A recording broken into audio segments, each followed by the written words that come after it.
Technology, social media, and algorithms are masterfully designed to hijack our attention. And it's working. The average attention span has plummeted from 2.5 minutes to just 47 seconds. Our brains aren't designed to multitask. And what we call multitasking is really just rapid task switching, jumping back and forth between activities. Neuroscience shows that this constant switching drains cognitive resources, reduces productivity, and leaves us mentally exhausted. Today, I'm joined by Dr. Gloria Mark, a Chancellor's Professor Emerita at the University of California, Irvine, and a leading researcher who has spent over 2 decades studying how digital media impacts multitasking, focus, and our overall well-being. Her groundbreaking book, Attention Span, was named the #1 Best Business and Management Book of 2023 by the Globe and Mail. So, how can we really reclaim our focus and protect our mental health in a world designed to pull us in every direction? Dr. Gloria Mark, welcome. Thank you so much for being here with us. Thank you so much for having me. I am really truly honored to be speaking with you. As I was mentioning before we started the recording, the topic that we're going to talk about is something that I really relate to in my daily life. The whole situation of multitasking, task switching, attention spans. That's something I deal with or struggle with in my everyday life as someone who lives with ADHD, but I'm sure that a lot of professionals out there, especially in the world that we're living in, this digital age, attention spans, as you mentioned in your book, are shrinking rapidly in this digital world that we're living in. You measured an average attention span of just 47 seconds on a screen. What surprised you most about how quickly and frequently people switch tasks, and what does this mean for productivity in the workplace and overall mental health? Yeah, it's a big question. What surprised me the most was how fast our attention spans have dwindled. So I started measuring attention spans on screens 20 years ago, and we found them to average about 2.5 minutes. And that shocked me at the time because I thought, wow, that's pretty short. But it really surprised me that after 20 years, people average 47 seconds, and we measured this in various workplaces with different populations, also with college students, and others have replicated the work as well. So, others found 44 seconds or 50 seconds, and taking all these studies together averages about 47 seconds. So, what surprised me was just the speed at which our attention spans on screens just diminished. It's funny because in your book, you describe how this rapid task switching depletes cognitive resources. 20 years ago, it was 2 minutes, 2.5 minutes, or more or less. And today, in today's world, it's averaging on 40 something seconds. What are the negatives about that? Because I believe we can say, hey, someone is spending 47 seconds at most on a screen. But what does that translate into? What are the negatives on that? What did you find? Yeah. So, when you're switching your attention so rapidly, which is called multitasking, actually, it hurts performance. So people feel that it's a badge of honor that they can switch so fast and they feel they can accomplish more. They're actually accomplishing less. And there's 3 ways that it's hurting performance. The first is that people are making more errors. And there has just been decades of research in a laboratory that shows that when people are switching their attention, trying to go back and forth between different tasks, their error rate just skyrockets. It just goes up. And I want to mention that I have been measuring people in the real world. So I don't just bring people into a laboratory, but I go to where people are, and we equip people with sensors. We log computer activity, of course, with their knowledge. So people are very well aware of what it is that we're measuring. But we find, in the workplace, also people are making errors. Okay, that's number one. Number two is that it takes longer to perform a task when you're switching your attention. So if you were to do it one task and then finish it, or you stop at a point, a natural break point, then you move to something else, you work for a while, maybe you finish that task, then start something else.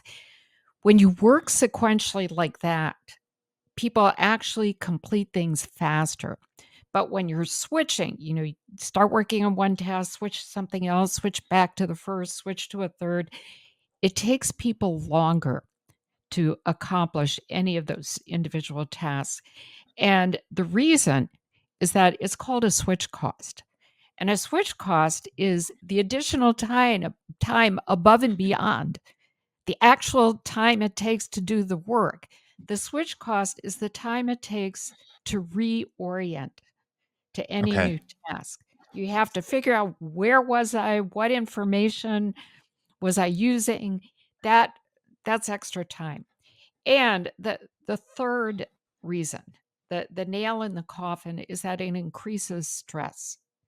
So when we're switching our attention very rapidly, that's associated with stress, and it actually causes stress. It's not just correlation, but it causes stress.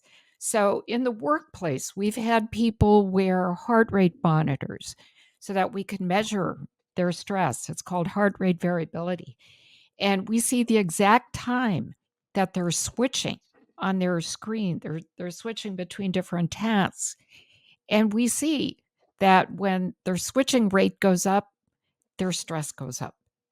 And when they stop switching, they stay focused longer, then their stress level goes back down. And so we know that there is this relationship. We also know from laboratory studies that when people are switching very rapidly, their blood pressure goes up. And there's even a physiological marker that indicates people are stressed. So and when you're stressed, uh, Yeah. it especially when you go beyond a certain threshold of stress, it actually Yeah. makes us perform worse. So that's amazing because the basically the three things that you mentioned are we tend to make more mistakes when we're multitasking or task switching. We make more mistakes. It causes us more stress, and the third one was the switch cost. It takes us longer. And it's funny because I'm going to put this into perspective as something that I believe a lot of us do. I used to do this until I discovered what it was actually costing us, costing me in this specific example. A lot of professionals tend to be working and doing other things at the same time. Right now, in the world Mhm. of remote work or working from home, there's studies even that from home we're working, but we're also doing the laundry, or we're working and we're also watching Netflix. We're working and we're also doing this. And we think that in doing so, we're performing better or it's causing us less stress. But it's completely the opposite. It's completely That's the right. opposite. And a sec, you mentioned stress, which can also, in the research I did and wrote about, not only is it stressful, but when we tend to be task switching between two things, working and watching Netflix, over time, we find both of these less enjoyable. Does this relate to the stress as well? I think it's called diminishing returns, hedonic adaptation, something like that. When we're task switching between two things, therefore we tend to find these less pleasurable over time. What are your thoughts on that? Well, what's happening is, we have this, think of it as a tank of Okay. cognitive resources, or a tank of attentional capacity. And you use that capacity to do things like to focus, right? Or when we have a conversation with someone, or you're thinking hard. But when we're switching our attention rapidly, that tank of cognitive resources, and I'm using this metaphor of a tank, it's draining. And when it Hmm. drains, we get fatigued. And of course that affects our well-being, right? When you're fatigued, it's not a positive feeling. And so, we want to try to avoid that. We want to try to maintain this tank of very precious cognitive resources. And that's a good way to think about it, that these resources are precious. And we have to very carefully think about how we use them up. And you don't want to use them up by thrashing around with your attention here and there and trying to figure out where was I and who was I speaking with? What information do I need for this task? That's just a waste of mental Yeah. resources. And I believe there's this one statistic. I don't know if this is the most recent one or you have found another one. Um, Multitasking reduces our productivity by up to 80%. Does that ring true to you? Is it that much, really? Well, that statistic is not from me, and I don't know where it comes from. It depends on the context. It depends on the tasks a person is doing.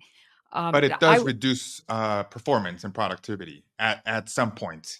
It does reduce performance, and exactly how much is reduced depends on the context of Okay, of what you're measuring. So I don't think we could say 80% across the board because, in some cases it might be more, in some cases it might be less, and of course there are individual differences as well. definitely, definitely. In your book, and as we're talking about it right now, it's affecting our well-being, it's affecting our performance, our productivity, a lot of things. What practical steps can individuals such as myself or anyone for that matter take to align their digital habits into not making these mistakes and overall change the way they work or anything for that matter, depending on what it is they're doing? Yeah, there are things that we can do. And first of all, let me start by saying a lot of things we do when we're on our devices are automatic habits. Hmm. So I see my phone, I pick it up and swipe it open almost without thinking. It's an unconscious habit. You might see a notification, you click on it. But a lot of habits, in fact, about half the time, we interrupt ourselves. We distract ourselves. So I have an urge, let's say, to check email or to check news or to look something up on the web. That comes from within me. And we find that happens half the time. So we can't just blame it on those, Yeah, notifications. But there's a lot within ourselves that that we can change. And so the first thing that we can do is to become aware of these automatic habits. So how can we do that? So we can practice what I call meta awareness, which is being aware of what we're doing as it's unfolding. Something is automatic because we're just not aware of it happening. yeah, But we can learn to probe ourselves so that we can start becoming aware when we have these urges to switch, or when we see a notification and click on it, or we see our phones and want to pick it up. And we can probe ourselves and ask ourselves, why do I need to switch? Why do I need to pick up my phone right now? And it's a way to reflect on our actions. And by reflection, we can understand why we're doing things. For me, it's usually because I am bored or I'm procrastinating or something is too hard. When we can become more conscious of these habits, we can raise them to a conscious awareness. We can become more intentional. And when we're more intentional in our actions, we can form a plan.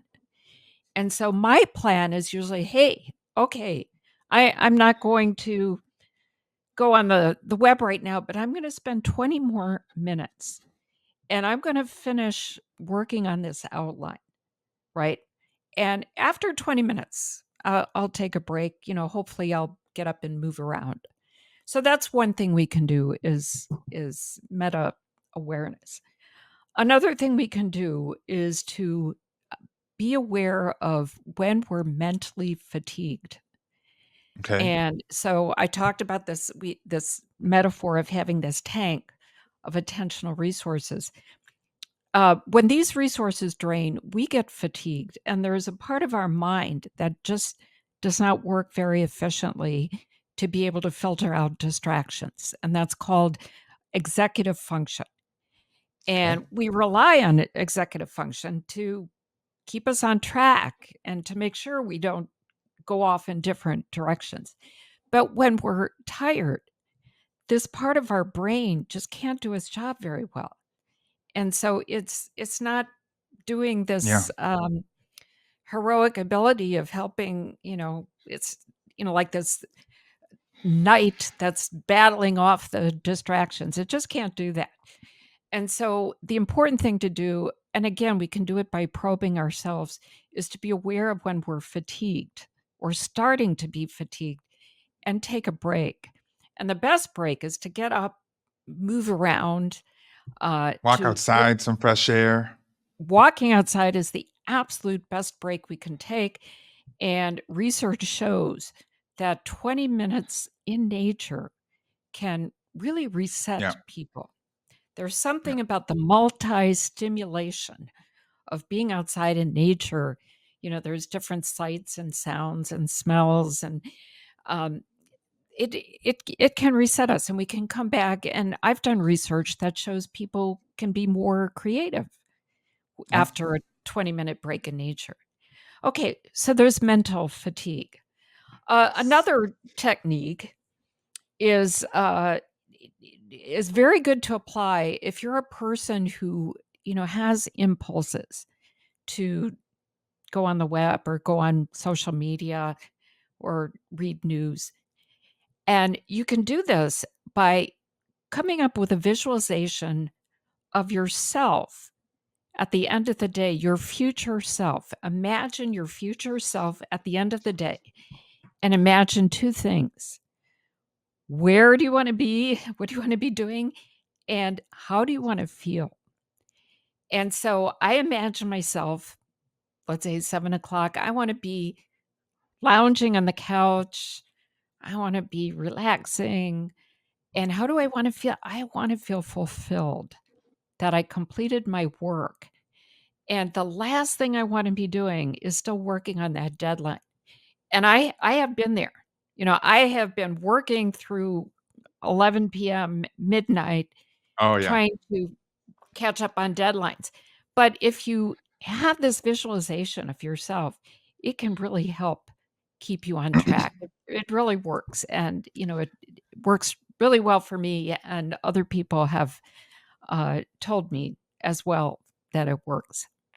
That's amazing because I've actually sort of tried because I relate to what you're saying. I'm that type of person and I still do it not that much anymore where I'm at 11 p.m. trying to finish work. And I keep telling myself, you never really finish work. So I mean, stop doing it at 11 p.m. But something that I've been doing, and I think it's part of this third strategy that you mentioned is 1 hour before bed, it's no phone, no Yep, TV. I grab a book, right? I grab a book and I make that's good. myself a warm cup of tea. So that's my Mhm. unwinding process from the day. Um, I'm not gonna lie and say that I do it every night, but the nights that I do it, I even wake up with a different mindset, a different perspective because Yeah, of that final hour of my day where it's no screens, no TikTok, no phone, no email. It really is life changing, and I believe these strategies that you mentioned, a lot of our listeners will start implementing. And I, for one, can vouch that at least this third one and the second one of going into nature really does work. I remember at the beginning of this whole era of post-pandemic remote work and such, they started doing this trend of the outdoor meetings, the walking mhm, meetings, take meetings yeah, outside, walk outside. I got into the trend. I personally didn't like it. Too much noise, too much traffic, etc. But I still do step outside, and if I'm having a coffee, I'll take some sips outside and then go back into this work mode because it really does um, bring me to focus once again from all these distractions. Um, and I think we live in this world where technology is designed purposely to hijack our attention. Would you agree to that? I mean, TikTok and all these 5 second videos and content is getting shorter and it's more content. It's, even when we're having fun or searching for dopamine in whatever social media platform or content platform on TV, um, things are just getting shorter. And I think maybe it's also because of this human situation in which these companies are now aware that we focus less time on whatever thing. And so they're making things shorter so we can skip on to the next one. What are your thoughts on this? No, I think you're exactly right that there is a design element involved in capturing our attention. But of course we're complicit too. Like Yeah. we're not just pawns that follow whatever is going on, but we of course develop habits that, and we're, so it's both sides, right? Tech companies of course are very, very sophisticated in capturing our attention, especially with algorithms. They keep getting more and more sophisticated. But of course, we also have urges. We're used to it. We have these habits, right? So we also can get agency. There are things that people can do to reclaim their attention, and we're not just completely victims to Yeah. Yeah. tech companies, but I think people can do a lot. But I completely agree with you that content is getting shorter and shorter, and it's not clear what's driving what. And for all we know, it could be that the content designers themselves are influenced by their short attention spans, right? Yeah. So they might be designing it based on what for them seems to be reasonable. So yeah, there's a lot of I would say it's bi-directional, right? We keep getting used to shorter and shorter content, short form content, and in Yeah. fact, it keeps coming to us more and more. Yeah. In your book, you talk about attention rhythms, how they naturally ebb and flow throughout the day. Yeah. Um, how can workplaces structure tasks to align with these rhythms for improved employee well-being and productivity? Yeah. So I would say that, first of all, it's important for a person to understand what their own attentional rhythm is. So everyone has their own personal attentional rhythm. It depends on if you're, say, an early type or a late type person, depends on your tasks. But, for we find from our research that most people have an attentional peak in mid morning and then again in mid afternoon. So they don't come to the workplace, ramped up and, immediately dive in, but they ease into, Yeah. a state of focus. So, first of all, discover what your own personal rhythm is. You can do it by learning what your chronotype is. Most people have a good sense of what their chronotype is. That means your biological rhythm. Hmm. And you can also just keep a diary for a few days of the times when you're most engaged and most attentive. So then, here's what I would suggest. Instead of having a company say, okay, we're mandating that you do this task at this time and these meetings, uh, people should be able to have the agency to design their day, Asynchronous work. synchronous work, but Yes. to plan to do those tasks that require the hardest work and the most creativity during those times when our attention is at its peak. And Yes. you don't want to waste those peak times doing email or Slack or texting, but and it could be maybe it's an important meeting. Okay, then that's the time to hold it. Now, of course, people are going to have different peak times, right? So Yeah. one size won't fit all, but it will probably fit most people. So, if you can discover when your attentional rhythm is, you want to make sure to set aside time. That's the time when you're going to really tackle the most important work, Yeah. right? And, for some people, it is first thing in the morning. They are able to just jump in and be super focused right from the get go. We find that's not the case with most people, but there are ways to leverage your attentional rhythm. And of course, this corresponds with this ebb and flow of attentional resources that we have. Remember this tank metaphor. Yeah. Sometimes your tank is full, sometimes it's draining. Yeah. And I think it was actually, I don't know if there are studies or you found in your research what time of the day most people are most productive. I've seen 10 a.m. is this one magical hour, and you said mid morning, so it sort of kind of relates. Yeah, that that's exactly what we did find was 10 There you AM. go. Yeah. Um, um, And so something that I'm doing right now, for example, is from 10 a.m. to noon, I have no meetings. That's my time to really get my things in order. I am the type of person that does wake up at 7 and at 7:10 I'm already working. But as you said, I've sort of done some introspection, and from 7 to before 10, it's when I'm doing these things that are not really, I won't say important, but it's when I check my email. It's when, these things that don't require a lot of my creativity and attention. But at 10 a.m. is when, or when we have company wide meetings, they're at 10 a.m. because this is when normally people have already passed through that phase of um, seeking the full attention. What's your peak time?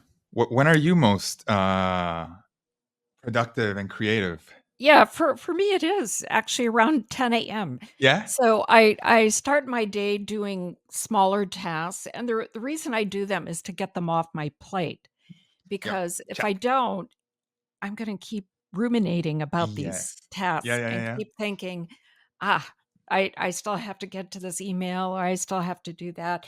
So I start my day by clearing my plate. When my plate is clean, then I can really dive in, Yeah. and usually that is around 10 AM. And, some of these smaller tasks, a lot of it is just email, dealing with email, Yeah. unfortunately, but that's how it is, or taking calls. Yeah. For me, it's 10 a.m. as well, more or less, and then after I eat, it's just I'm not a human anymore. After I eat, I really can't do anything, and then I'm really productive, and my attention really is at best come night come nighttime. At Mm, nighttime, I'm very productive as well. mhm. Um, I believe that during the day, I'm just more distracted about the day itself, and at nighttime, there's just really nothing to do. If you think about it, it's dark, so I that's that's at least in my case. Um, if you could redesign one aspect of the modern workplace to support better attention management, what would it be? Looking into Mhm. the future, what is this one thing that right now either the workplace, leaders um, are failing to do, and how would you change that one aspect? And if there's more, you're welcome to say more. But what is Yeah. this one thing that you believe needs to change? So I really think that workplaces need to offer a quiet time for employees. And this is, at least 20 minutes would be ideal. And in this quiet time, employees know that they have permission to simply be quiet. There is a Japanese expression, yohaku no bi, which means the beauty of empty space. And Okay. in this case, empty space means it's a time when you're not doing work, but it's not really empty because you're filling it with other things, you're refueling. Again, going back to this tank of cognitive resources, it's a time to build your resources back up. What do you do in this 20-minute period of time? Well, you can go outside and walk in nature. You can contemplate, meditate, do creative writing. You use a different part of your brain than what you use when you're on your screen, which means do something with your hands. You Yes. can do painting, or it's okay listening to music, but using a different part of your brain. But even doing something like journaling or creative writing, that's also using a different kind of mental process than when we're on our screens and you know doing analytical work, which is what most information workers do. So I would say, yeah, and I would also say that along with that, employees have to communicate their interest in supporting well-being of employees, because we are in this uber productive world which communicates to everyone there's no time to stop. Yeah. You have to keep going. But there's a paradox because we're working so hard and long hours, and are we any more productive? No, Yeah. actually we're not, right? So, let's think about what we can do in the time we have available during the workday to be able to be productive. And the best way to do more is to allow ourselves to pull back for a period of time and do less. And that's this quiet time. Yes, this quiet time. I think that's very insightful. And we're nearing the end of our episode, but I have one final question for you. With hybrid work and remote work on the rise, as you just mentioned, employees are expected to be more connected than ever. As of right now, companies are mandating return to office, right? They want people back in the office. And then there's other companies that are sticking with hybrid work is what we're seeing Hmm. will prevail at least in the coming years. It's Hmm. expected that in 2028, 2029, remote work will make a comeback. Um,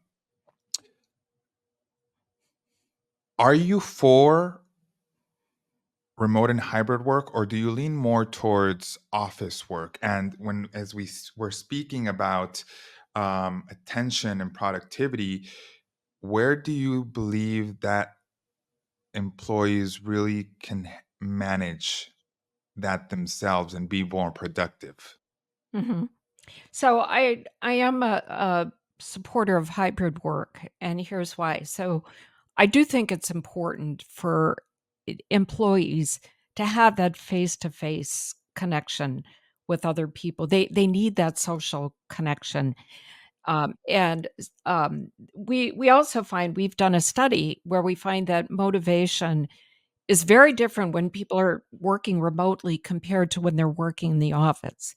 So when you're working in the office, you get all kinds of signals from other people, social signals that they're working hard, and that helps motivate us, right? And we want to send off signals to other people as well. And it may not be conscious, but we're doing that.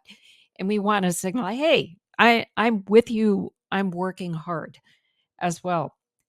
Now, when people are working remotely at home, then the, they have to summon up this motivation on their own, and that can be tough, right? And people have different strategies, but it's not as easy.